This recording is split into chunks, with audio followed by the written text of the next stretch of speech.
Makes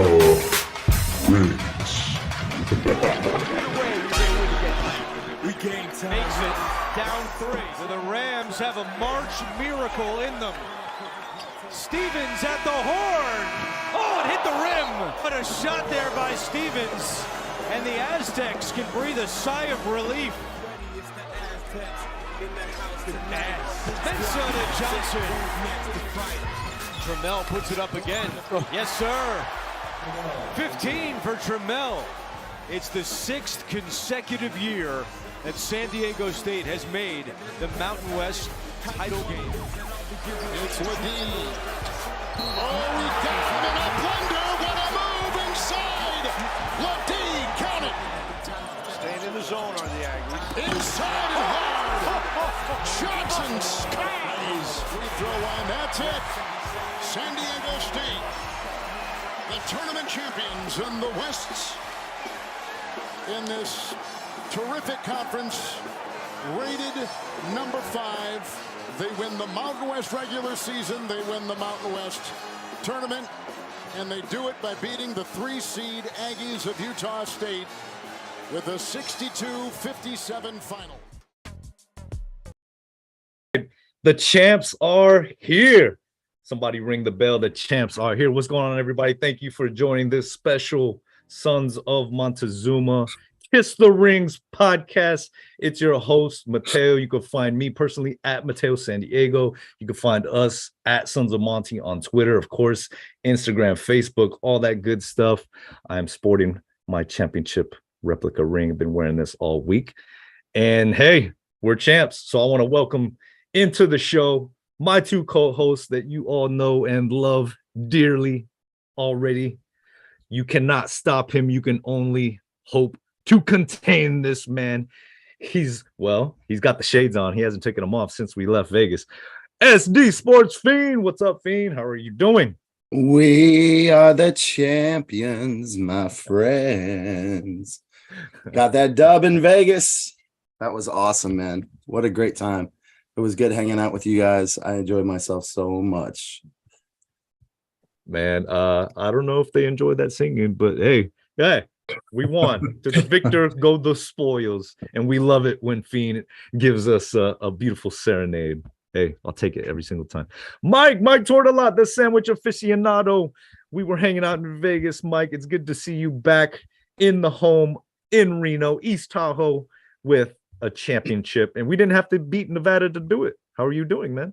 I'm good, man. Good. I had a blast with you guys in Vegas. It was so much fun just to hang out with you guys and just kick it and go to games together. And I really enjoyed it. So I'm glad we got a chance. And we came home with a couple wins. That first game was tough, man. Like it always is in the quarterfinal. But then we got our feet under us and we brought home another W. So only the fourth time the team has won the regular season and the tournament championship since I think 06, 11, 18, and 22, right? No, 21. 21.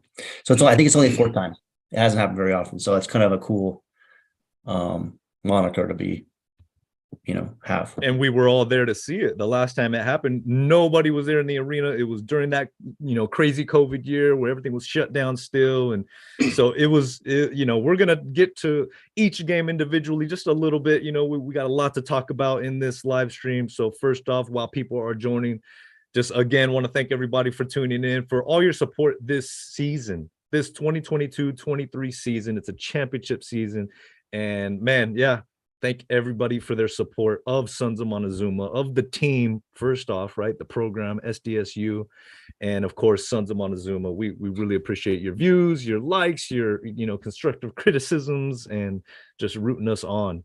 This was our first official season, really doing this thing from start to finish. Like we started it last year in March Madness, guys. And what really kicked us off, guys? It was that big Winston Shepard interview last year. He just got out of Ukraine. We were all in Vegas. I did not expect to see Winston in Vegas, but we saw Winston Shepard in Vegas. We got a chance to meet him, personally, face to face. That was amazing. So let's talk a little bit, guys, about the atmosphere in Vegas, because not everybody made it. A lot of Aztecs fans made it. We pretty much took over Vegas, right, Fiend? What'd you think of the atmosphere of, Aztec Nation showing up in Sin City?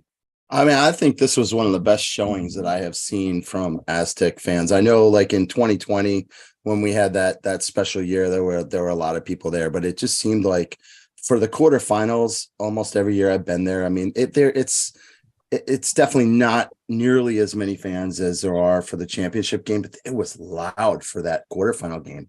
And we'll get into the game, but I mean, we really needed all that energy, just to handle Colorado State.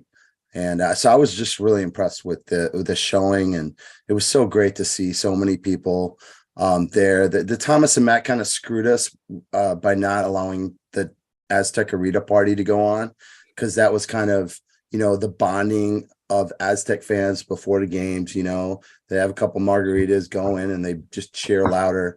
And Thomas and Mack took that away, said no tailgating this year. So everyone had to take it inside the arena and spend their dollars there. But other than that, I mean, just a fantastic experience. And I loved it. Just loved it.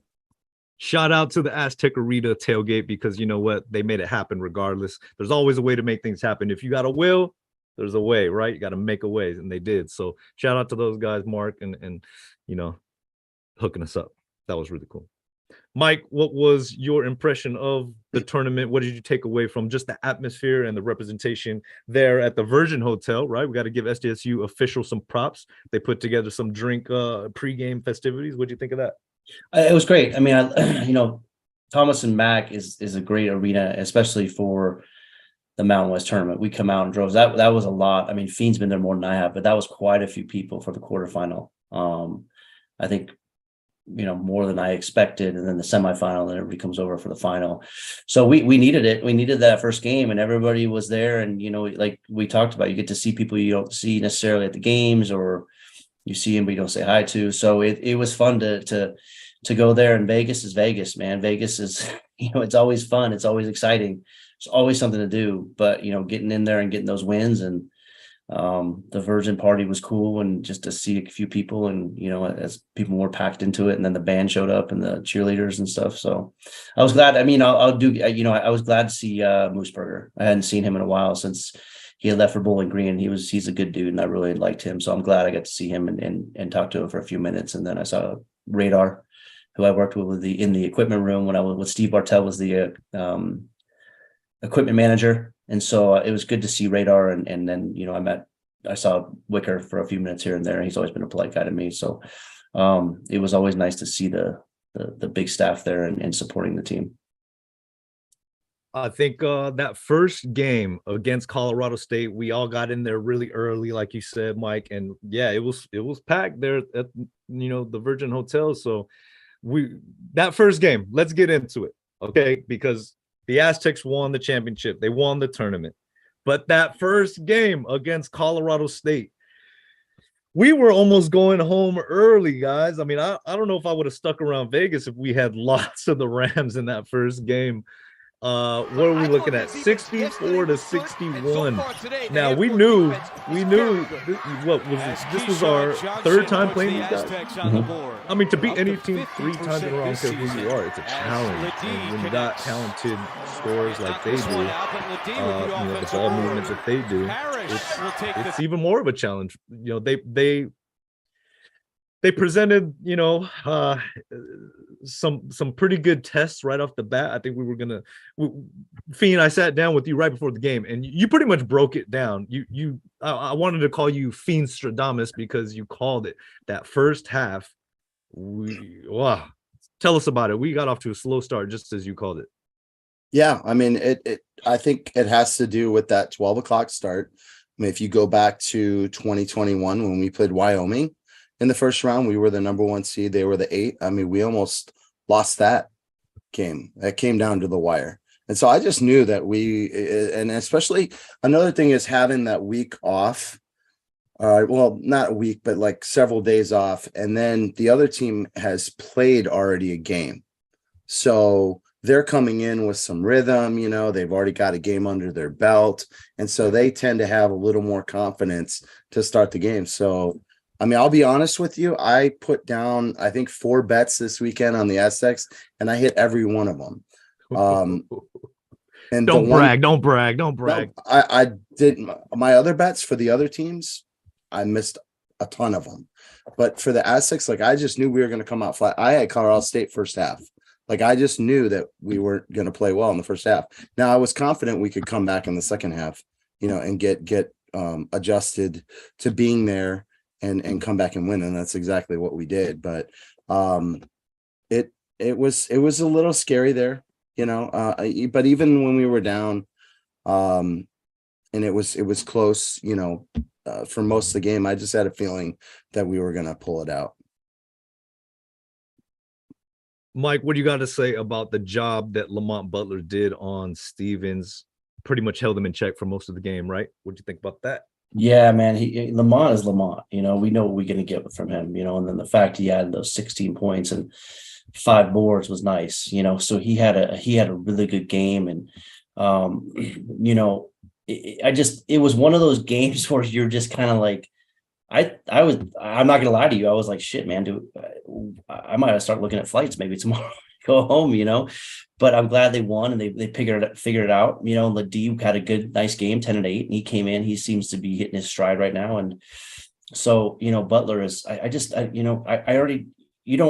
don't worry about Butler. You just kind of know where he is. He kind of just does his thing and quietly goes about his business, and he's always there. So it was a good time to have him step up, and Stevens is always tough. He's going to get his, and then Tanjay's a pretty good player too. So, we held most of their guys in check. They had 4 guys in double figures, and then 6 points between the other, 3 guys or whatever, 9 guys, or what is that? 1, 2, 6 guys who played. So, that was good. So Tanjay started off crazy hot. I mean, he was unstoppable for that first bit, and kind of gave him that confidence. I think that, hey, we could stick around with these guys a little bit. But and then they played the day before, so they've already got their feet wet. They're used to the rims, and they got a little bit of mojo, and they're back in. And we have the same situation here this week, Saturday to Thursday, but the other team isn't playing. One thing we'll get into Charleston. Everybody knows now we're in Orlando to play Charleston. We'll get into that. One quick thing, though, I noticed that Nostradamus or Fiendstradamus didn't say anything about that UNR San Jose State game bet, but I'm sure he'll say something eventually. Like I said, a lot of my other bets didn't come through, so but I nailed the Aztec bets. I bet with my heart and not my head. I go 50-50, so that's one of each. All right. So, well, Steve, can we move? I don't want to dwell too long on Colorado State. I mean, unless you got some. Okay, 5 of 20 for Stevens. That was huge. Yeah. As soon as he locked him down. As soon as he hit, almost hit that full court shot, once it bounced off, I was like, I want to forget about this game. So we're gonna forget about this. Yeah. Advancing. Survive in advance. And that was to San Jose State the next night. It was interesting enough. We highlighted, Coach Minares, as I'm gonna affectionately make him known as, because he's a baseball coach, softball coach. Coach Minares called it out. He called San Jose State their offensive player of the year, their the MVP of the year in the Mountain West, and their coach out. Hey, win something, prove something to me before we give you your flowers ahead of Brian Dutcher. And sure enough, they won the night before against Nevada, right? Mm-hmm. And so we had to play San Jose State, and man, we put them in their place. I mean, it was a great story. San Jose, the most wins in 40 years, finally got a tournament victory, but that didn't last too long once Lamont Butler and the team, started surrounding more. What do you got to say about that, Fiend? Yeah, I mean, I tweeted out before the game that this was personal. The guys were going to take this personally, because Amari Moore got the offensive player, or player of the year, which he probably deserved. But that Lamont and the guys on the team saw that as a challenge to shut him down. That's exactly what they did. Great job. Just this whole tournament was sort of like a defensive clinic for the Aztec. I mean, we were talking before this, this podcast about how, we didn't shoot the ball really well at all, but we played really great defense, and that's what won us the 3 games. And sometimes, if you're not hitting shots, you got to lean on your defense.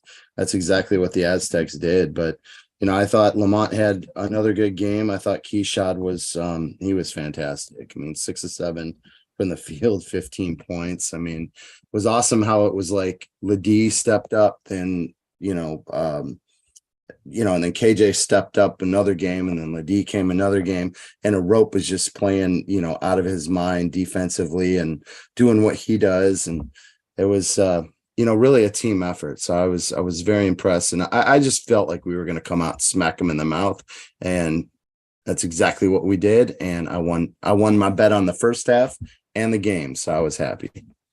Can't forget about Darian Trammell.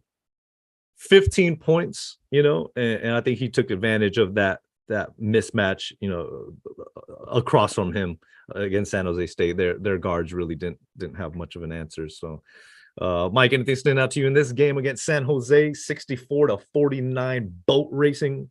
No, I just wasn't too worried about it because the fact they went to overtime the night before. And, we just always play them well. We match up against them well. And Amari Moore is really their only guy. And, I know there's all this stuff about, I don't know. I still think Amari Moore was the best. He was the player of the year. Without him on San Jose State, they don't win many games, averaging 21 plus points a game. So I don't have any issues giving that to them, but he doesn't have to play us every game, And, so I wasn't too worried about that game. After the Colorado State game, and I saw them beat UNR, which was neat because my friend Cody texted me and he was, he was sad. And I said, it's okay, man. I'm rooting for you, bro. And so I wasn't too worried about this game, honestly. And I was excited. And then just to see who we played in the final. So, but Keyshot and Trammell played really well and we got to rest our starters a little bit. So it was a nice game to get back in the mix, get some flow, and then get prepared for the final against, whoever we were going to play. It ended up being Utah State. So be honest, guys, did you really think Utah State was going to be once again the team we matched up in the final for the 4th time? No, I thought it was going to be Boise State. I actually had a bet on Boise State and I lost that game. It always seems like whenever I bet against Utah State, they beat me, and whenever I bet on them, they screw me over. So yeah, I'm done with Utah State. Like I said, I hate that fan base. I hate that team, and I'm done with them. I thought Boise wanted us, or I'm sorry, we wanted Boise and Utah State wanted us. So that's kind of how my thinking was in that. So, but Utah State played well. And I actually stayed at the hotel with Utah State in New Mexico. I didn't know it. So I met Ashworth. And I said to him, I said, man, you're a hell of a player, dude. I think you're a great player. And I enjoy watching you play. I'm not going to root for you because I have my San Diego State sweatshirt on. He started laughing a little bit, but I said, hey man, good luck this week. So did you call him Squeak? No, I didn't, because but he's a nice guy, man. I think, and I was talking about this, and I think when you look at other teams, I wouldn't say you try and demonize them or villainize them, you know what I mean? But you kind of say that's not our squad, but they're still kids. And all the guys I met, even the New Mexico, the players were very polite and very nice. So, all right, I don't want to hear about that. I want to hear about nice and polite there. Stop with that right now. Just stop, please. You can say they're nice guys, but you just don't root for them. You know what I mean? So okay, I was there at the hotel. I saw Coach Odom there. He had all his bracelets on. We pointed it out. I said hi, kiss the bracelets, and then he moved on. Let's talk about that game, though, guys. Okay, let's talk about it because this was the championship game, 62-57. We pulled out the victory. Literally pulled out the victory because you got to give them credit. Utah State's a tough group. They fought to the bitter end, and I'm glad they got the bitter end. We got the ring. We cut down the net. But we were this close, guys. We were this close. If they, I don't want to hear about them being fatigued. I don't want to hear about them being tired. They put themselves in that position, right? Ashford said, only got 4 hours of sleep the night before. Tough, and I'm sure that's the case with a lot of guys who are excited the night before. But they were tough. They played to the very end. We started off slow, as usual, right? As kind of as unexpectedly as that was. There was a lid on the basket, man. I mean, we just could not get things going. They really weren't, they weren't shooting the lights out, but they were getting so many different open looks, just the pick and roll was killing us for some reason, or I don't know if it were mental lapses in our defense or what, but it was so frustrating watching them get so many different little bunnies here and there, and all of our close range shots were in and out, in and out, in and out. It was crazy. Fiend, I'm gonna throw it to you before we start bringing in all of our guests. I see you guys in the waiting room, so we're gonna bring you in shortly. But this game, I mean, we almost gave it back. I mean, we had a furious comeback. Ledee was incredible, but I mean, yeah, we got the win. I don't want to complain too much, but moving forward, I don't know. What do you got to say, Fiend, on this championship game against Utah State? I'll tell you what, I think throughout the season, their defense has really improved. Okay. And so, I got to give them credit. They made it tough for us. You're right. We missed a lot of bunnies. We missed just chip shots that we normally make, and they just weren't going in. Thank God for Ledee, though, because he really kept us in the game in the first half, and he just was bodying those guys. And that's a grown man playing with children. And if we didn't have that performance for him, that game could have gotten out of control pretty easily, and gotten away from us. So there was at no point did I feel really nervous that like, oh man, we're going to lose this game, until there was like 7. We were up 7 late in the game. And then they just started hitting threes, and I'm like, and then we turned the ball over on the inbounds, and I'm just like, here we go again, and you're just thinking shades of Creighton, shades of Arkansas, and it's just like, this is just our luck, but the guys pulled it off. I mean, a rope hitting free throws. How many clutch free throws did he make? Right. So I was really impressed that, they started to make that comeback, and then the Aztecs shut the door on them to get that victory.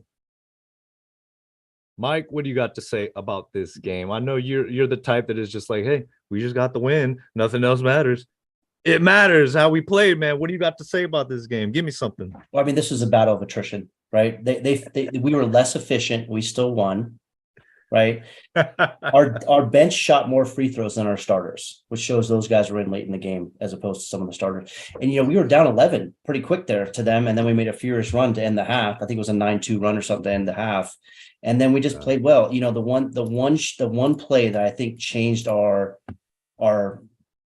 fortune or whatever was when Funk made that 3, but they called it off, because that would have been that's a big shot that could have changed. That's kind of, I can't remember if we went down score, but that was potentially a 5-point swing. So survive and advance, beat Utah State. We beat them 3 times. So we beat Colorado State and Utah State 3 times this year, which is, I like to see the stats on how many teams have done that, in our league. But yeah, we got the win. Bradley came through. Ledee was a monster. And I'm really excited we got to see all 3 wins and win the conference title and the tournament title, because that doesn't happen very often. And I got to hang out with you guys. Okay. All right. Okay. Hey, I need a little more energy, Matt. A little more excitement. A little more enthusiasm. Yeah, definitely. All right. So before we move on, we're gonna bring in our guests, one of our guests that we're very excited to bring in to talk with us in the conversation, and that is none other. Let's see, see if he's ready to join us, Mr. Bill O'Rear.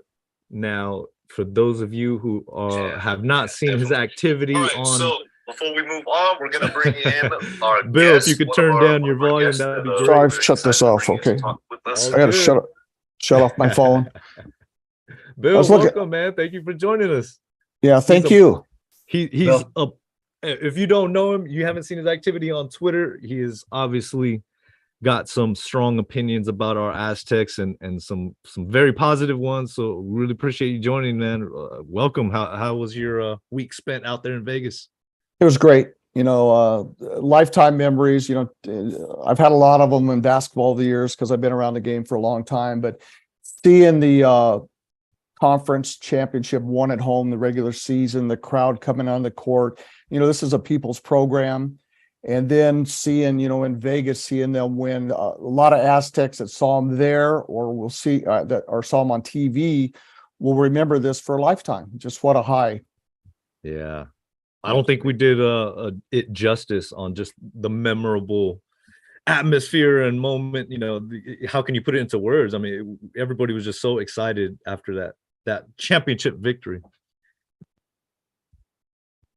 I'm curious to know, we were kind of talking about that Utah State game, and I'll be honest, I was being a little critical, being a little harsh. You never want to lose to Utah State. Our history with those guys recently, it's developed into like a little bit of a bitter rivalry.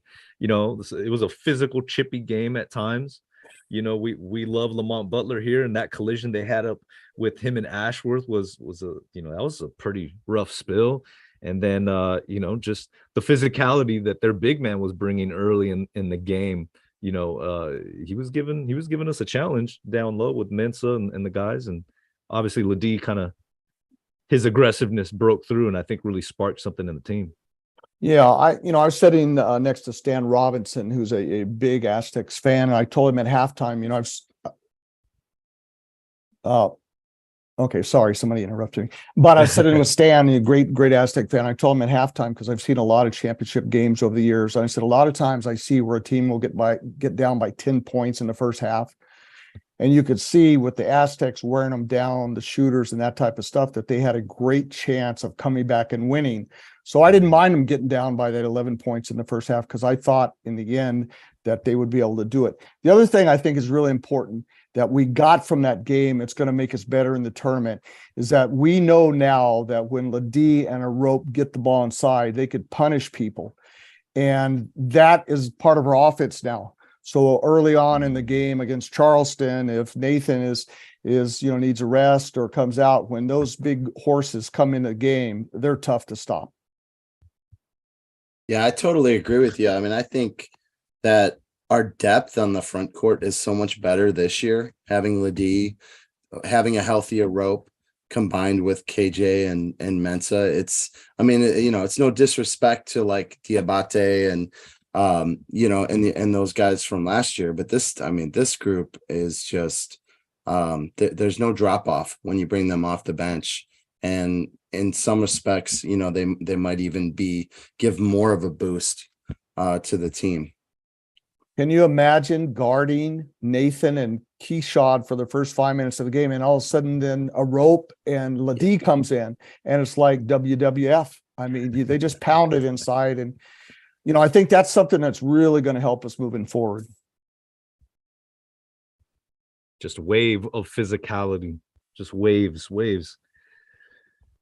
Tell me a little bit about what you saw there on the defensive side, because, one of my little gripes was there towards the end. I understand you always want to bring in different matchups, right? It's a game of matchups. So in those particular moments coming down the final stretch, that's make or break time. That's coffees for closers time. And it looked as though we were all kind of scratching our head like, okay, well, it looks like they're messing around with, the lineups there on the court. And guys like Ladie and Trammell, who were really, really playing very well. And I kind of looked like, well, okay, there's got to be some strategy behind this. And I'm not sure exactly what it was. Ashworth kind of went off for like 4 quick points or something. And it just seemed to kind of reinvigorate the Utah State for some reason. But I don't know. I couldn't put my finger on it. My thoughts on that is I think they put in the guys that they feel are the 5 best defensive players. Darian's a good defensive player, doesn't have the size. So that when he was in, they were trying to take advantage of that. And so when the game gets down the stretch, they're looking at those matchups. So, I know they brought out Matt, and Matt's a pretty good defender, but the 5 guys they put on the court, I think, are really solid. The other thing is, and I think the Aztecs do a great job defensively, but the one thing that a lot of people don't realize is their goal is to get a hand up on every shot. And several years ago, I read a study on the NBA that the NBA did, and they determined that if you get a hand up on a shot, shooting percentage drops 17%. So if we go into Charleston, they got a great outside shooting team. Well, it's, if they're shooting open shots, they're going to shoot a good percentage. but we're looking to get Aztecs a hand up on every shot. And if we could drop that percentage that they're shooting, if they're shooting 30, if we drop it to 20, the odds for us go up. Those defensive fundamentals, the fundamentals, defensive fundamentals. Sometimes, not everybody feels comfortable going out there waving your arms around like you're going crazy, but that you got to play frantic defense to put that pressure. Sometimes the block shot, it can be a little overrated, right? You block a shot, well, then they get it on an easy little bunny, on the rebound. So, just causing that disruption is probably way more beneficial, like the stat you just showed. We've seen it on the NBA a lot, where they say, hand down, man down. So the Aztecs, again, they're getting their hand up. They're not running them off the line most of the time. And that hand up, that last second as the guy's getting ready to pull it, that has an impact. Yeah, I mean, if you look, I mean, the stats don't lie. I mean, you look at Utah State is a great 3-point shooting team. I mean, how many guys on their team shoot over 40%, for the year? And what did they have? I don't know, 16% for the game or something. Yeah, 16.7%. They were 4-24 on 3-pointers. I mean, they knock 3 down. They've got the game. Well, I think you guys, I've listened to you guys before and do a really good job analyzing the game. And the one point that people don't realize sometimes is that the physical defense, the bumping and the grinding through the first half, it wears those shooters' legs down, and the legs are so important on the shot. So by the end of the game, there's just a change there. It's harder to make a shot. All right. I want to thank everybody joining on YouTube. I see your comments. Adam, Solamine, tag team, AG and Ladie will be crucial in the upcoming game. Ridify, Lockdown Tour 2.0, hands up, exclamation mark. Get your hands up. I love it. I love it. Mike, what you got, man? Were you going to say something? Sorry about that. Yeah, I mean, I think that's kind of an outlier with them shooting only 16%. We didn't shoot very well. I think they were just exhausted, like Bill said. I mean, battle of attrition and you're tired and you're trying to win a ball game. And I mean, I can't imagine they shot 60% many times this year. So, 3 games in 3 days is really tough. But, hey, we played the same schedule. So we just had to bet. We just got them that night. So we won, they lost, and, on to Charleston. You guys might not want to hear this, but Utah State has a really good team, and they could get a win in the tournament, and who knows, but they do some really good things and very disciplined. Oh, absolutely. We love to, we love to have our hate and our, fun, but at the end of the day, it's all good fun. I totally respect what they've done. We love to poke fun at the culture that we, hey, they stole the I Believe chant from us, right? I mean, but they did show up, credit to their fans and the culture they've built there. It's something to be proud of for sure. It's definitely something to be proud of when we beat them. Matt and I saw Ash. The team was heading out to the bus or whatever. Matt and I were drinking at the bar, and we saw him. And Ashworth I recognized me, and he kind of waved. And I said, "Hey, play well, but not too well." So he kind of laughed. It's always that good natured, ribbing that you got to have with guys, and I think they like that. I'm sure they get a lot of other, stuff like that. But it's always fun to just rip guys, and this is just a game, man. So I'm glad we beat them, but hopefully they play well in the tournament and get a win for the Mountain West. That's that competitive nature. All right, guys. So we can't celebrate too long, right? March Madness moves quick. Selection Sunday, the very next day. And hey, we can celebrate, wear the shirts, do all the hooting and hollering and watch our highlight tape, but it's on to the next game. Survive and advance. What is it? College of Charleston down in South Carolina. College of Charleston. So, Bill, do you know much about them? Not much. I've seen some clips. I've read some stuff on them. I really like the idea that they shoot a lot of threes, which means they're going to push the ball, which means we're going to get a lot of long rebounds. And I think we really have a chance to play and score more points. Yeah. I was thinking about it. So Charleston is pretty haunted. It's a haunted town. So my question was, what haunts you the most about this team? You know what I mean? As a dad, I can get away with that now. I think it's the rebounding, because if they shoot those long shots, there's going to be longer rebounds. We've struggled with offensive rebounds. I think we lost to Boise because they out rebounded us offensively. So, I'm just that's the one thing that scares me is the rebounding, because when we lost, a couple games, I think we got out rebounded. So hopefully they can rebound well, and they're a good offensive rebounding team too. So I don't know if I think they're like Utah State, but just not as good. Honestly, I don't think they're a bad team, but 97th in Ken Palm is who they played against. Against us is 14. I'm going to be really pissed if we don't win this game.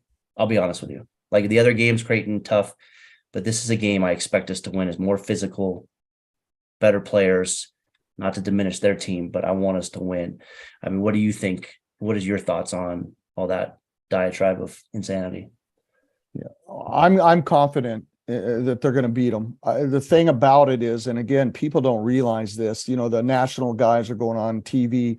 They haven't seen, except John Rothstein. He's the guy that came out here and interviewed, talked to the players. But you don't realize how big and strong these guys are. These guys are really good athletes. And again, just the constant pounding in the game it really wears them down. When we're really focused and we really attack the offensive boards and we share the ball, good things happen. Yep. Really quick, Joe White, the beauty of this team is that we all know defense travels, and that's going to need to be the case traveling all the way to Orlando, the East Coast, in the South bracket. We'll get into a little bit of the bracket makeup in just a few, but yeah, they're definitely going to need to travel. That defense hopefully will. Plus the Aztecs, he says, the Aztecs are able to switch defensively without fear of a mismatch. I think that's been definitely one of the biggest strengths on the defensive side. Adam Solomine, pressure from baseline to baseline will be imperative to slowing down their pace. Also getting the ball to the refs after a make when possible. Yeah, those little things can add up for sure. They love to push it real quick the second they get it. So any little advantage you can to just delay them just that 1 second, give the ball to the ref after you score.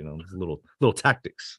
I don't know if I'm really in favor. I have not been in favor this year of the press. I don't think we're a very good defensive pressing team. We gave up a lot of open threes and easy buckets in this tournament when we tried to press. I just wish we wouldn't do it. I mean, I think if you got a team that wants to run on you, if they just make one good pass, they've got you beat. And I would rather just us get back on defense and lock down in the half court. And I agree, we're a great switching team, and that's what Charleston relies on. They rely on a lot of confusion with their sets and their movements and the picks, the screens that they run. And so guys get lost in that. But if you're able to switch effectively, then you neutralize their, what they're trying to do. And then, you're grinding the clock down. Now the game's in your favor. There's less possessions.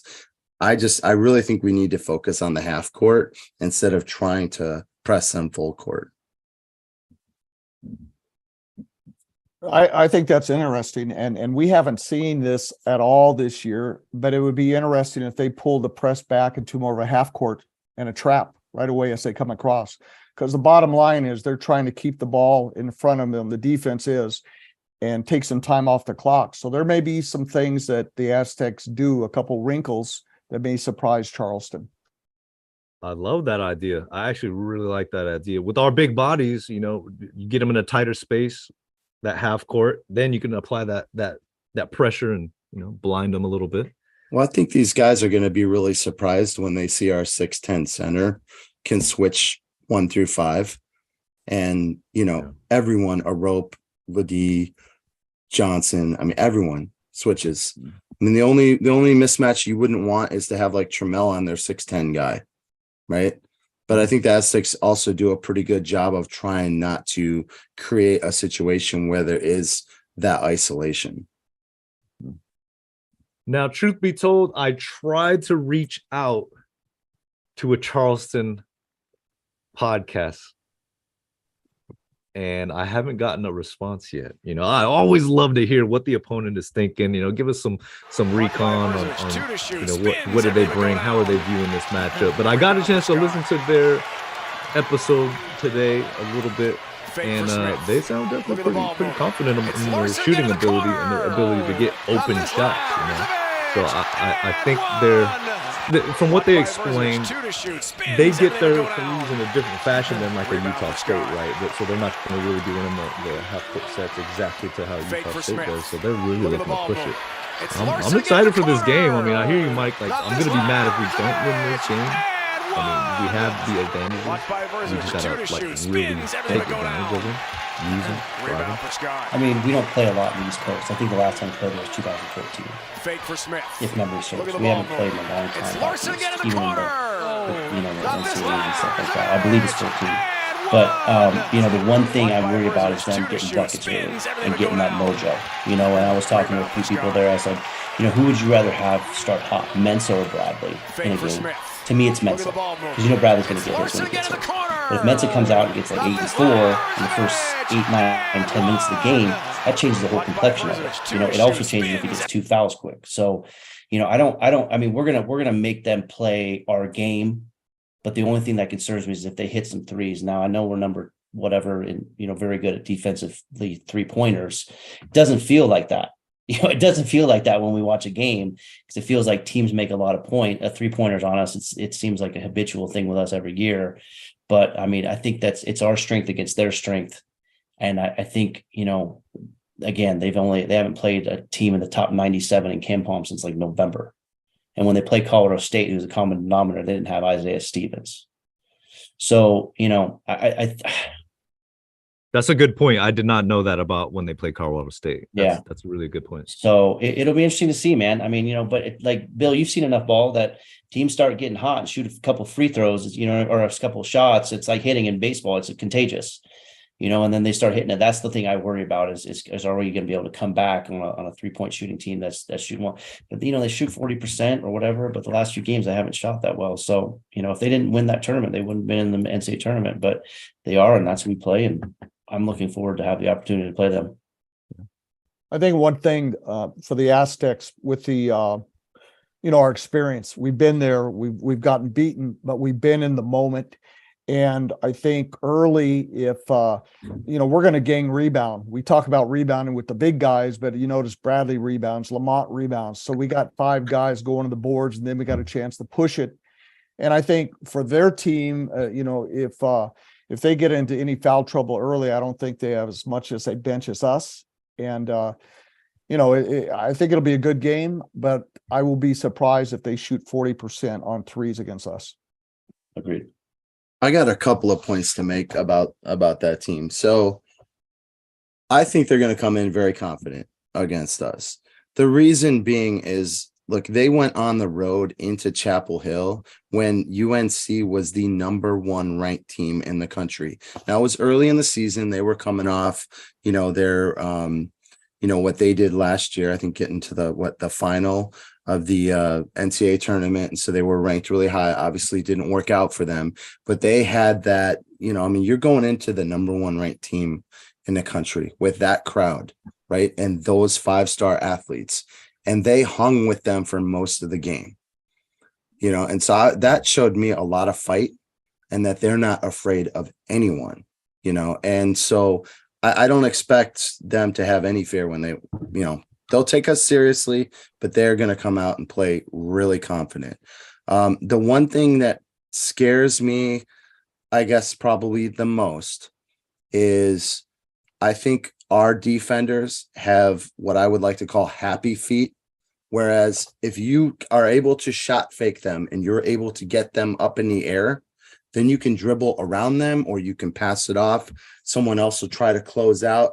And that is what I think Charleston does really well, is that they're able to pump fake, get guys up in the air, drive, kick, swing it over to the corner for an open 3-point shot. And we have to be really disciplined. Like Bill, you were saying, hand up. Well, hand up without jumping. You got to have that hand up, and you cannot leave your feet. And I just think we have guys who have kind of happy feet, and that could hurt us from, trying to stop them hitting threes, because they are a very fundamentally sound team. They're not the most athletic team, but fundamentally, if you watch them like as a basketball purist, then you love what they do. Mm-hmm. So I think we have the athletes. I think they have some really, really smart basketball players, and that there's going to be a battle there between those two. I think it's a great point. The one thing is San Diego's length. They're not like everybody, but their length, you could be 2 feet off and get a hand up. It's going to affect the shot. The other thing is the more we can guard them on the perimeter and make them dribble, the more they dribble, the better for us, because then you could have better help side. You could read it better. And, we don't want them just catch and shoot. So we got to, make them put it on the floor. And then from there, we'll defend like we usually do. Yeah, I agree with you. I think if we can take away their passing and not give them, easy passes to be able to move the ball around, that's going to be a big advantage for us. So a little bit from Larry Joe Flores. I see you, Larry. What's up? We're all confident we should win and will win this game. But do you think it's us do you think us not winning a tournament game since 2015 and how this team at times looks vulnerable in the crunch time, is that something that should worry us? I'll open that for anybody. I would like to just on that thought again, this team is not last year's team or a past team. So what happened doesn't matter. I think this year's team is confident. They've won 10 out of their last 11. And I'd read this today. I think it was in Ziegler, where in games 5 points or less, they won every one of those games. It was decided by 5 points or less. So this year, even though they've had a couple moments where you wanted to, wear a hat or whatever, they came through and making those free throws. Like somebody said earlier, a rope is not the greatest free throw shooter in the world. But you know what? I think he went 3 for 4 in the clutch. When he went up and made those first 2, it was like Steph Curry. I mean, he believed so much, and this team believed so much in themselves that they could overcome a lot of things. Yeah, those shots were really beautiful, just teardrop shots. I saw Stan Robinson says, "What's your opinion on how we can improve our free throw shooting?" But I mean, we did pretty solid this last game. What was it, 20 for 27 or something like that? We dominated the attempts for sure. Yeah. Go ahead, guys. 20 of 26. 20, with a lot of those coming from the 5. Yeah, and circling back to Bill, what you're thinking about, I agree with you. I think those guys on the floor at the end, outside of Bradley and Mensah, are our best defensive team. I love Parrish. I absolutely love Parrish. And then we know what we get with a rope. Ladie is playing well. So you look at those guys, and they shot most of the free throws at the end of the game there, and the fact that they made them. I do get nervous with these games, especially these winner go home games, because you don't know how these guys are going to react. But this is a different team than last year. I agree. And there's a different mindset. I think with some of these guys like Bradley and Seiko, they came back for this. They didn't come back to just not win. They came back to win the regular season. They came back to win the tournament, and they came back to win NCAA tournament games. So I think they're saying, hey, this is our chance. This is it. This is all we got. We have no other chances. Tomorrow doesn't exist for us. So the fact that they can go in and play, I think that's what's going to drive them. But it does get me nervous. You know what? I'd be more happy if we're up by 20 with 35 seconds left. Yes, absolutely. But this is what these guys came back for, and this is what they want. And, you get to see who's going to be big in big games. And these guys had some big games. Ladie has been big in the last 2 games. I'm really fascinated to see how he plays in this NCAA tournament game. I don't know if he's played in one before. Has he? Not that I know of. Okay. Yeah. So they got 2 of the 3 out of the way, and that's a big season. Now, if they were to, knock on wood, win one game and then go to another one and have a chance to win another one, obviously you can't win the second unless you win the first, then they are arguably the second best team in San Diego State history. Yeah. Interesting thing, if they could beat Charleston, they're probably going to play Virginia. I've seen Virginia play on TV several times this year. Got a great coach in Tony Bennett, a great point guard in Kihei Clark. But I think physically we match up well with them. And so if we could get there, and a lot of times people are afraid, oh, it's Duke or it's this or that. Bottom line is when you get on the court, you got to play. And if the Aztecs play well and shoot it well and do some good things that they usually do, they've got a chance against almost anybody. Yeah, I totally agree with you. I mean, I think our matchups are great. I think these are 2 good matchups. I don't like the location, obviously, being in Orlando, they're only 5.5 hours away. So it's going to probably feel more like an away game for our guys. We would love to have had them in Sacramento or in Denver. But I think that from a matchup standpoint, we couldn't ask for two better teams to play against, because I think we do match up well against both of them. And it would be the Sweet 16 game against Alabama that would be like the real problem, because they are full of like NBA guys and, crazy length and can shoot the ball and just hyper efficient, but we got to win 2 games first. So I'm not even, worried about that yet. So I think there is a good opportunity here, to get a couple of wins. Dutcher needs it. He needs to get that monkey off his back. We've had several close calls, but he just hasn't been able to get over the hump. And if it's any indication to see like a guy like Bradley, who really struggled at the line last year, to calmly, get up to the line, say a prayer, and then knock down his free throws at the end of the game. I mean, they're exercising some demons, and I'm hopeful that they'll, continue to do that. I think you're in sync with our watchers on YouTube, because who do we got here? Well, Steve A. It's unfortunate our 12-seed opponent is located under 6 hours from Orlando. It's nothing that we can't overcome, though. Also what he says. And Kellen Hernandez, a great comment, and talking about Dutcher and, needing that tournament win. But he says, hey, can you guys discuss how Dutch has defied the odds and proven a long-time number 2, being an assistant, could be a successful head coach? What would it mean for Dutch to get 2 wins in this tournament? I think a lot. Like I said, if they win 2 games, I think the only other team in state history that won the regular season, the conference tournament, and went to the Sweet 16 is that Kawhi Leonard team. That's it. 13-14 team didn't win the Mountain West tournament, but they won the reg and then went there. So, I think they split it. They split the regular season. Yeah. So I was looking at that too, because we were doing some recon on that, and I thought I think they split it. So, even that's the fact, the outright champion for both, so I think it's big for Dutch. I love Dutch. I mean, he's, when I heard him speak, when he congratulated, the players, he congratulates the fans, Utah State, never say anything about himself. He doesn't need to. We all know who he is. So I think, but you get measured by wins in March. So I think if he gets 1, awesome. Gets 2, amazing. And then see what happens. I hate that we have to play Alabama, then the number 1 overall seed, and the guy shouldn't be playing. I mean, honestly, dude, it's ridiculous. But we can only play who's in front of us. So, win Thursday. Win Thursday, you're out. And you said, Matt, it's an immediate end when your season ends. It's bam, gone. So we've had that last few years, man. It'll be interesting to see how we play. So I think these guys are excited.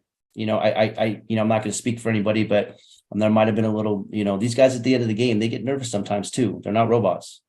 So it can affect them emotionally and here and there, and you're tired and stuff. So, but they've been through the battles last year and this year. And so I think they're prepped. I think this is a team that could win a game or 2 in the tournament and get to next weekend.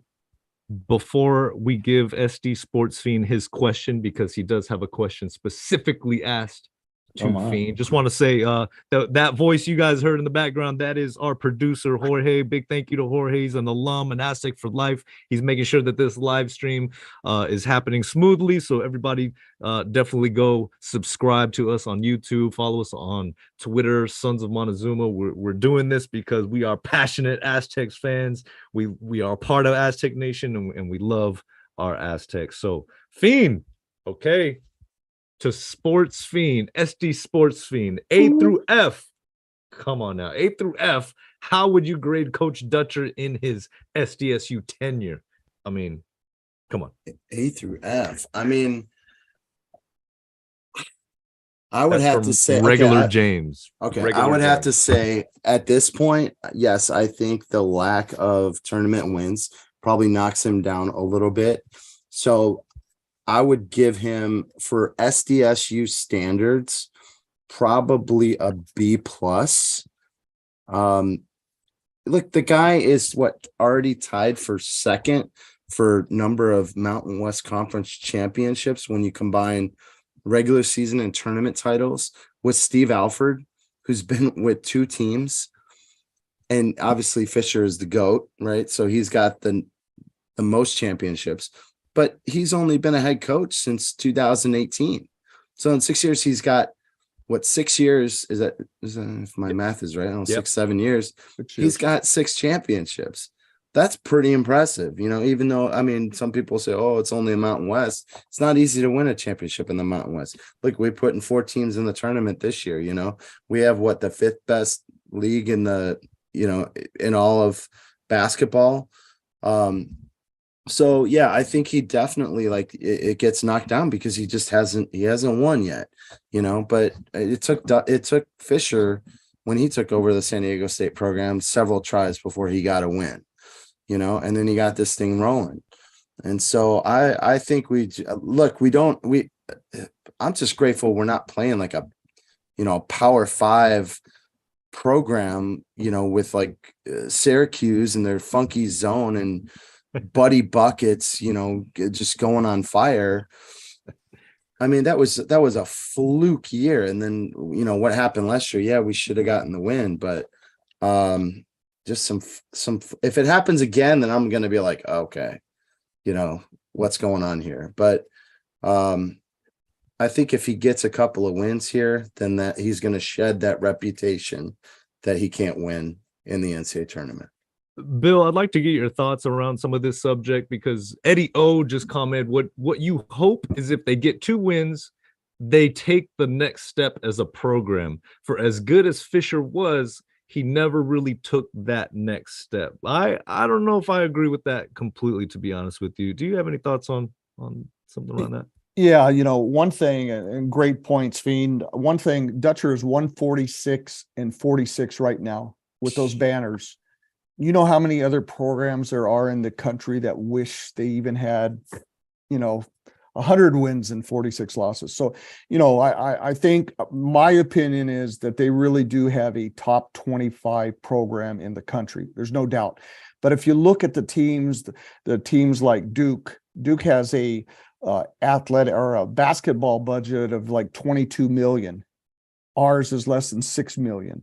So you look at the teams, the Power 5 teams with those huge budgets, they should be winning. They're getting the 5-star recruits. They're getting these guys like that.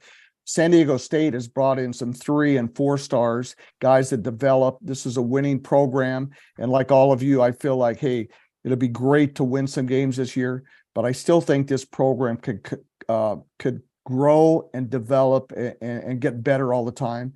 And if we go to the Pac-12, the budget's going to be better. That's going to help us. We'll draw maybe some more 4 stars or whatever. So I think we're on a rise, and that's what I believe.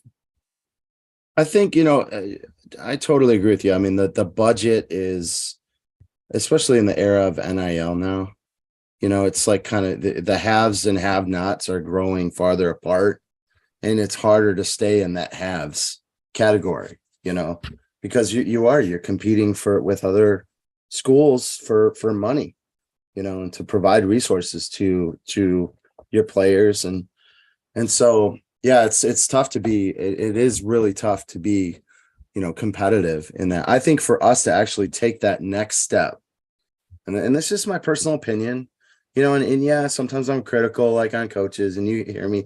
Mike hates it when I talk about metrics and us not being efficient. Absolutely hates it.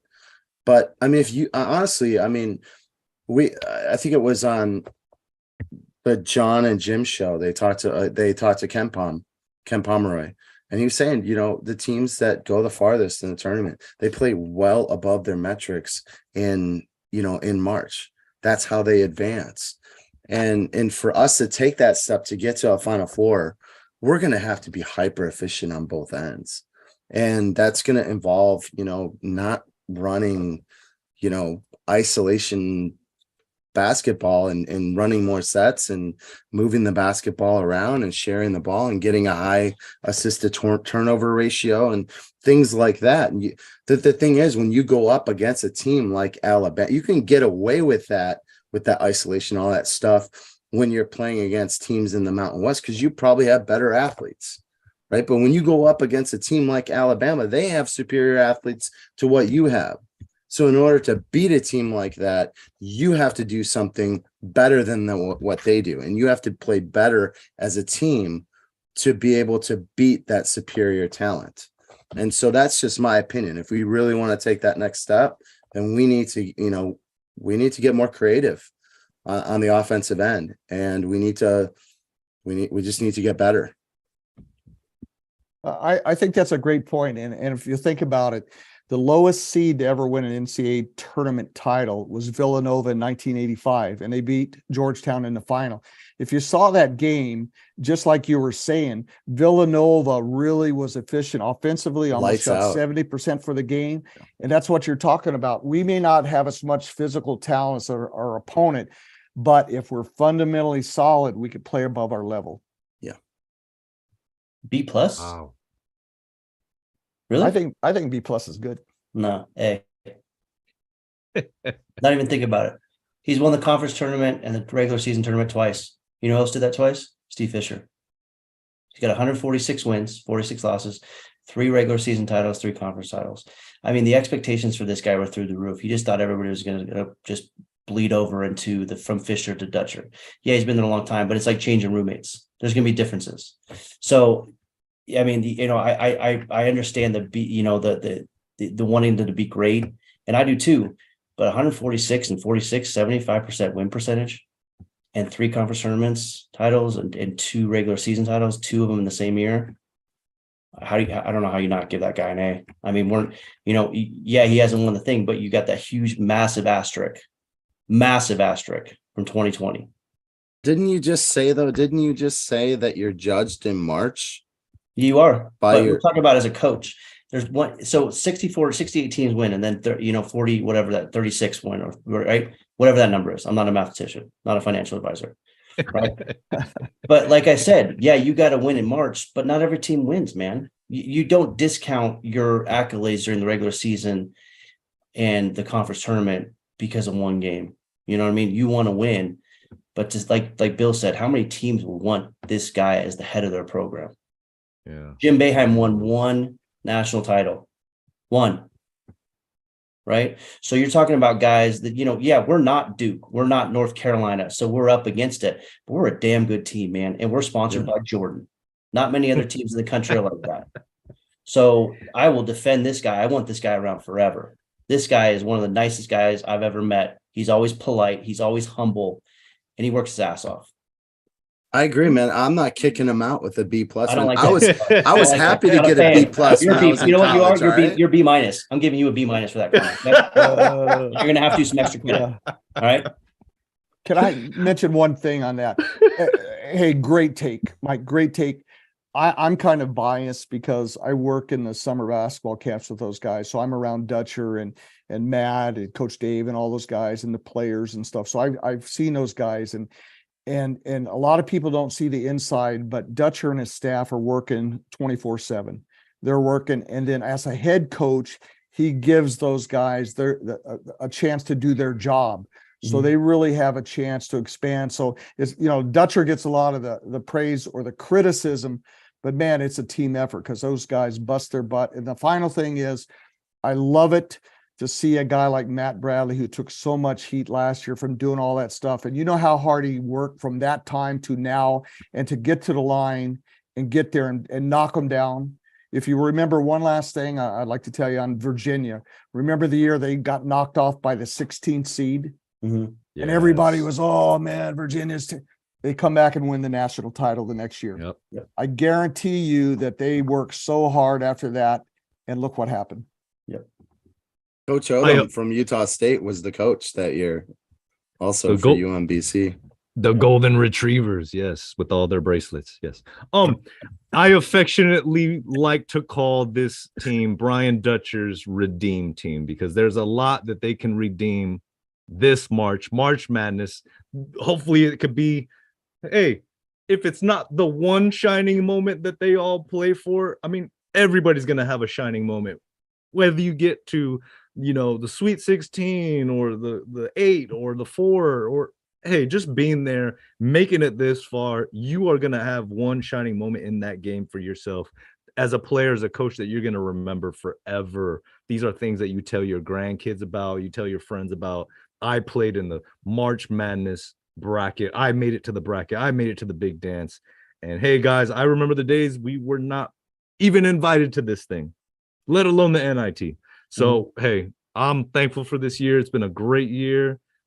Bill, I appreciate you for joining the show, man. This was very cool. I know this was like a little over a week in the making, and it's great to have you join us. You know, is there anything you want to say before we let you go? We've taken a lot of your time, so is there anything you can say, or let the listeners know a little bit more about your background?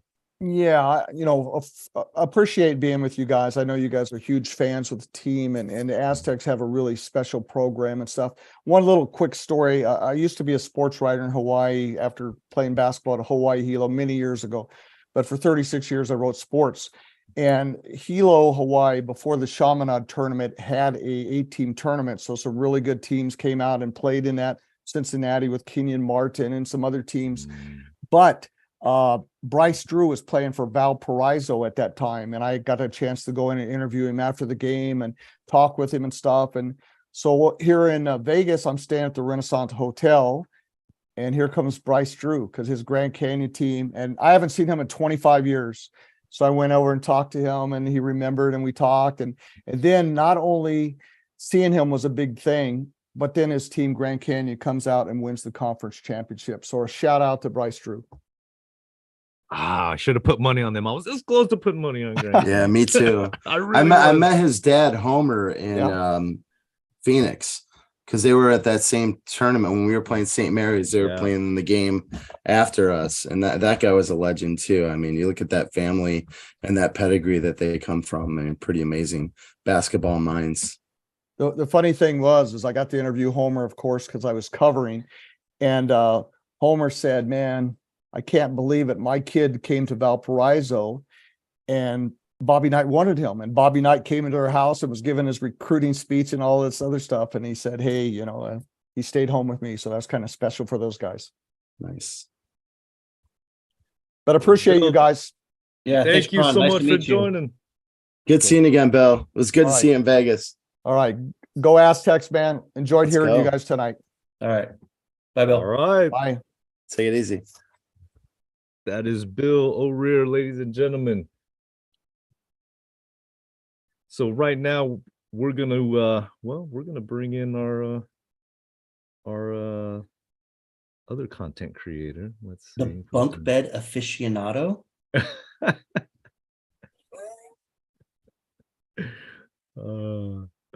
Let's see if we can bring in Tyler Purchase, the bunk bed aficionado. He's gonna be on that bunk bed just jumping up and down. Why you gotta go there? We're gonna do a go there? podcast. Tyler, we're gonna do a podcast from your dorm room, bro. From the dorm, man. Yeah. Let's take it on campus. Tyler, what's up? What's up, Tyler?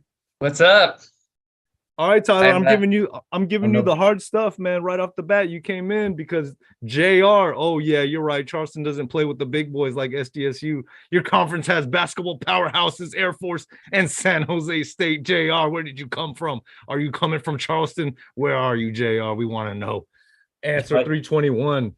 Charleston plays in a Super Weenie Hut Junior Conference. Hey, what's going on, man? Bill O'Rear left and everybody just lost their decency. What's going on? He's probably Max. He's coming from his cousin's house. So that guy's gonna diss San Jose State. I mean, how many teams made the CBI from the Colonial Athletic Association? Yeah, come on. Look at that mustache. Oh my lord. Look at that. Very Wyatt Earpy. Tyler, what were you thinking on this tournament? What do you got to bring, man? I know you got some hot takes. For the Aztecs for the big dance, I think it's gonna be a tough game. Like it's not like I think they're a lot better than a 12 seed, Charleston. I know they're in not a very good conference, but to win like 31 games, I think that's pretty impressive. Like I think maybe like a 10 would be more realistic. So, and I just think like, as you guys have mentioned before, like a team like this can just get really hot, and it can just, I think just like, I know their 3-point percentage isn't very good, like, because they just shoot a ton, but it could be a long night if it happens. But I still think that we should win the game because we're the better seed. Well, the watchers are loving your man stash, Tyler. I got to say, it's a big hit in the chat room right now. Thank you. Thank you. JR, man, I don't know what's up with JR. He's saying we can't close games out. I mean, we did. six games. Didn't we just close one out against Utah State? So exactly. Like we knocked down our free throws, like 9 out of 10. So you got a hater in the comments. Yeah, you don't even entertain ignorance like that because he doesn't even know what he's talking about. So you can't. Mouse in the house. Mouse in the house. Yeah, you just don't pay attention. You know what I mean? You're like, whatever, GP. That's cool. Yeah. Hey, it's all good. We welcome everybody to the Sons of Montezuma. You know, I think that actually Charleston is probably seated right where they're supposed to be. Because I mean, if you look at, was it Nevada was the last 11 seed to get in? Like they were the last team to get in the tournament, right? Yeah. And then Charleston is the best 12 seed, right? True. So they're basically seated right next to each other. Mm-hmm. And if you look at their metrics on KenPom, they're almost identical. Yeah. True. So if you had to make a comp of what Charleston is, it's basically Nevada. Yeah. But now, I think we lose to Nevada? Yes, we've already lost to them once. Yeah. Right? Yeah. I do think there's some things like College of Charleston, they can't really control who they play in conference. And I just think a team to win 31 games, that go 31-3 is really impressive in my eyes. So that's like, I'm not thinking them be like a 9, but be like maybe a 10 or 11. Like that's not like that, but I just think that going 31-3 is really impressive. You have to be able to close games and like do everything like pretty perfect. But yeah, I'll agree with that. I'll agree with that. You know, anytime you win that many games, it's impressive. Hey, Kevin Napolitano, I'd rather have more offense in at the end of the game, but Dutch gets paid so much more than I do. Well, I agree with that. And what did we learn from KenPom, right? I love that interview so much. You can have all the defense in the world, but at the end of the game, you better have that firepower because March Madness are all about shots, and the metrics back it up. They back it up. I've always said that. You score points to win March Madness. Yeah, I like the thing that Dutcher has been doing at the end of like games. I've noticed, like you guys were saying it before, like he takes out like Bradley and like Trammell, takes out like all like the offensive play, and Jaden Ledee takes them out, like, and puts in the defense. But I just think everyone's good at defense, and I don't think he has to do that. My biggest probably gripe about this last game is you got Trammell on the bench, right? When we need to close out the game. That's what you brought him to San Diego State for. Yeah. He is your best ball handler. Mm-hmm. And you leave him on the bench. He's the guy that you brought in because you couldn't close the deal against Creighton. Yep. Right. And so that to me just made absolutely no sense. Plus, he's a good free throw shooter. Yeah. So he's like, yeah. So, I mean, I don't understand that strategy. I mean, hey, it worked. We won. So what do I know? But I just don't know why you bring in a guy into your program like that when you have publicly said, hey, this is what we were missing last year. Yeah, I kind of agree, because it's like, and like the games, it's only like a 4 or 5 point game. And it's like, there's like still like 2 minutes left. Like you need guys to make shots, because if you're not going to make shots, they can come back. So I just think he should just keep the guys in who have been playing well, like Ledee and the rope, and Trammell's playing well. Got to ride the hot hand, hand. But hey, one thing I took away listening to Chris Acker in the post-game show after that championship game was that he said, hey, throughout this game against Utah State, we had to switch game plans so many times because they were just getting thrown wrinkles left and right. So you never know. You're competing against a coach. Hey, they're trying different things out as well. You got to counterbalance. It's a chess match, right? Right to the very end. I mean, all these situations are different. They have their strategies. I'm going to roll with Mike on this. At the end of the day, we got the dub. We got the rings. We're going to have the banner hanging up in Viejas. Hey, we've won a tournament game way before 1997. Who are we playing again? 97? 97. Who were we playing again? I don't know. I mean, I know Charlotte. That's the last time they won. That's the last time they won a tournament game was 97. Oh, shut I want to ask What's I her want to name? I ask a forget, question to JR. I want to ask a question to JR. Hey Charleston. JR, how many tournament wins does your coach Pat Kelsey have Let's see. as a coach, as a head coach? Let me because he was at Winthrop. That So might be I rhetorical. he was the That might be head coach rhetorical. at Winthrop, so I believe he does have a win. Zero. He has 0. He is 0-2 in the Wow. Big Dance. So Well, this guy okay, can talk 0-2. all the smack about Dutcher he wants, being 0 in the tournament and us being chokers, when his coach is the exact same thing. You got 0, buddy. 0 wins. in the As tournament. of March 13th at 9:26. Don't jinx it, please. Yeah. Well, Trammell had We 4 know fouls. Dutcher or Kelsey's gonna get a win. So one of them's gonna have a win now. Yeah, Trammell had 4 fouls at the end of the game. That's probably why he wasn't in. Oh, true. How many quad 4 are they? How many quad 4 games did they play? A lot of Like more than half their schedule, right? Yeah, I'm not, probably like and look, I'm not discounting. I think Charleston's a great team. I think they're a good team. Like I said, they're comparable to Nevada. We lost to Nevada. Am I saying that we're definitely going to win? No. no. But to say that we're trash and, this dude's saying that our 2020 team would have lost to a 15th seed. I mean, come on, get out of here. You don't play his game. You're playing his game. You know what I mean? And Charleston wouldn't have gotten in the tournament unless they won their conference tournament, but they did. And so congratulations. And I don't think you can compare it to Nevada. That's 2 different schedules. Yeah. Nevada played a lot harder teams, and I get them I get the comparisons and stuff like that. I don't think Nevada should be in the tournament. I think the only reason Nevada's in the tournament is because that set up with Arizona State and their old players are at Arizona State. You don't think they should be in the tournament because you don't like. Well, there's 3 or 4 teams that have better rankings in KenPom and stuff like that should have been it. It's because you live in Reno and you don't like the Reno fans there that talk erroneous. So, anyways. But I'm just saying the NCAA can pick whoever the hell they want. They don't have to pick the best 68 teams, right? Yeah. They can pick whoever they want. They love those matchups. They love those storylines. That's why we got Creighton last year, but Nevada and Arizona State team, the guys, Cambridge and Washington went from Nevada to Arizona State. I think they love that matchup. I think they love it. That's what they want. It's all show, man. It's all a show. So, I think, I wouldn't mind, Nevada beating. I'll root for the Mountain West teams in this thing. I like my buddy to have a win. And if he can, I don't want him to see him all depressed and sad coming over to my house Saturday for pizza and beer. I mean, I don't need him crying on the ground. You know what I mean? But, I'm as I keep reading about this, as long as we stop them and they don't get hot early, I think we have a good shot at winning this game. Okay, guys, let's move forward because hypothetically speaking, let's talk about the team in general, and we got to wrap this up very soon. We thank you all for joining, but let's go around round table. Do we want to put score predictions, or do we just want to ask? Okay,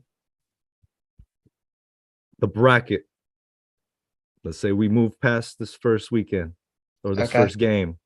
Virginia is most likely, right? I mean, let's put that in our mind. I don't know. Furman is, there's a lot of people who are picking like Charleston and Furman to be playing each other as a 13-12 seed in the round of 32. So, I mean, hey, it's not, anything can happen, right? This is March. Cinderellas make runs. We don't know who Cinderella's going to be until that slipper fits, right? So, I mean, I would say either you would think it would be Virginia, but yeah, Virginia lost as a 1 seed, so before, so that's my thing. We've got according to KenPom a 70% chance of winning this game. Yeah, and it's a 6-point spread, 74-68. Yeah. All right. Okay. Well, that's why they play. We'll take it one game at a time, like Mike Tortolot says. Yeah. I'm not going to look into the future. Next game. Worry about Thursday. That's it. So that game is at the Amway Center in Orlando, Florida, 12:10 p.m. tip-off, I believe, March 16th. You can watch it on True TV.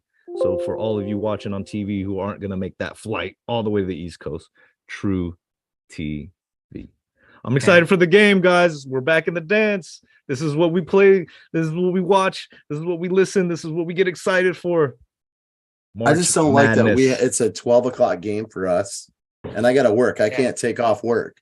So I'm shutting my phone off. Don't any of you guys think about texting me during the game, because I'm going to record it and I'll watch it when I get home, and then I'll have to just either celebrate or cry with everyone when I finish watching the game. All right, luckily I don't have class that. during the day. Luckily I only have like an 8 o'clock in the morning class, so no. I was just hoping we would get this time because like I'm flying back to the Bay Area on Friday, so I'm like, we gotta have Thursday. All right, and if you are a Aztec ladies basketball fan, Friday at Viejas, the women's NIT. I want to encourage all of you to go check that out. Go support the girls. They've had a fantastic year. They fought tough in the Vegas tournament, almost took down UNLV. So might have to make that one. All right, guys, any parting shots on the way out of the door when we close down this live stream? Thank you everybody for watching. And anything, you guys got any parting shots? JR, what's your Twitter handle, man? Leave it in the comments.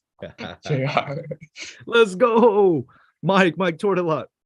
You guys gotta stay off Twitter, man. You guys love that Twitter. You know what, dude? Hey, it's been a great season. I loved every minute of it. We've had some great times together as the boys in Phoenix, and then in Vegas. We've had some great times hanging out and bonding, and I love hanging out with you guys and talking and stuff like that, and the text messages, and I think we've really grown between us in the last year, honestly, dude. So how was that Purple Rain show in Vegas? It was awesome, man. Dude. That was so much fun, man. Like I wasn't sure what to make of it, but then I was like, this is great. Stuff like that, you can't get those memories back. It's gonna be forever, like Bill said, and so just having the time and the opportunity and seeing all that stuff in Vegas and seeing everybody and we're looking forward to an NCAA tournament win on Thursday, hopefully, knock on wood, and then let the chips fall where they may. And that's all you can do, but I have extreme confidence in this team to go out and they know what's at stake. This is a veteran team. This is a good team. We're gonna see how they play under pressure. So let's go out and get that W. And I'll be watching the game. I won't be texting you, Fiend. I won't bug you, but I'll be watching it on True TV. They're gonna interrupt cops for the games, which is nice. So but thanks for all the support this year from everybody. We really appreciate it. And it's been cool to seriously. It was great seeing and talking to people who listen to the show in Vegas, just chatting it up, talking Aztecs. It's just so awesome. I love just Aztec Nation and the camaraderie that we all have, and just that passion that we have for Aztecs basketball. And so let's just keep growing it, and keep keeping on. All right, everybody, sonsofmontezuma.com. Make sure you go check it out. Check out our online store. Support all our NIL players and their custom merch. We got some new styles out as well. Like and subscribe on YouTube and all that good stuff. Hopefully we do this again, guys. We definitely will, but hopefully we'll be cutting down some more nets or something. Can we get everybody? Can we get a Tyler Purchase mustache shirt? Yeah. Just the mustache. Hey, that might have to happen. Until next time, guys, sonsofmontezuma.com. Go Aztecs. Go Aztecs. Beat Aztecs. Charleston. Go Aztecs. Go Aztecs. Peace out. Peace.